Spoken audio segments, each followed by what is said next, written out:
Happy Halloween. This year is a very special year. The coincidences, most of the time they run dry, uninspired, because there's a veil that controls the mind, the inspired mind and all that. But yeah, definitely, Halloween is the year 2020. Halloween.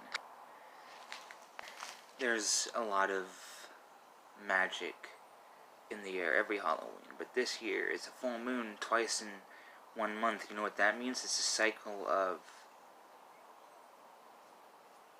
power, of what you personally believe in yourself, a cycle within your own psyche, the collective unconscious, or something like that, you know.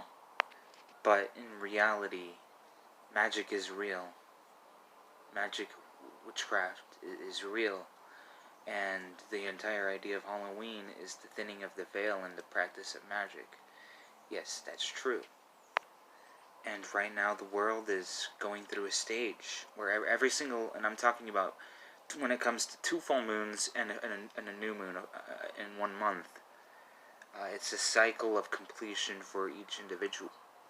Whatever people go through, this month is supposed to enlighten them and change them forever. I mean, the cycle of completion where it's at its fullest was the new moon. Actually, was the new moon.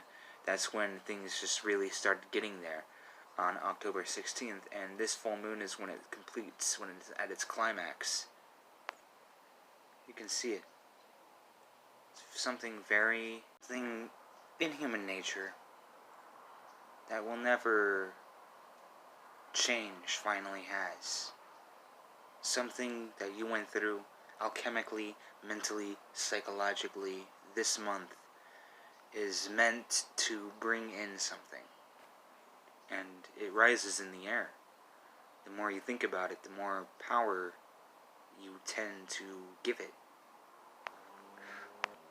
The full moon is radical. The new moon is astrological. The Lilith moon is the dark one. And there's a whole ideology that there's 2 different suns, one in the sky, which is bright, and there's a black sun in the underworld. Well, the black moon is the imaginary one, I would like to say. But all the poetic stuff aside, there's a lot of magic in the air. The veil, not only has it thinned this year, but there's 2 full moons in this month alone, a cycle of change. Not only that, but a blue moon. Anything can happen.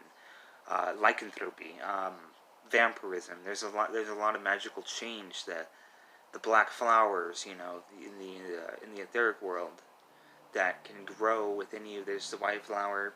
Symbology and psychology has a lot that it all has to do with magic. Magic isn't there to be fun or silly-nilly. It's an internal process. And when you actually internalize it, that's when you become more serious and more fond of such practices. And not only that, but it's a sincere one. A path for an individual, any individual, You can't just want it, but it has to choose you as well. Like the wand chooses the wizard.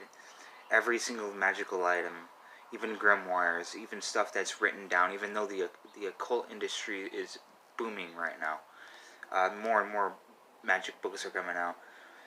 Every single one chooses you if you happen to find it. Mostly in a store. Not only do you have to know where to find it, but it has to choose you in order for you to know that.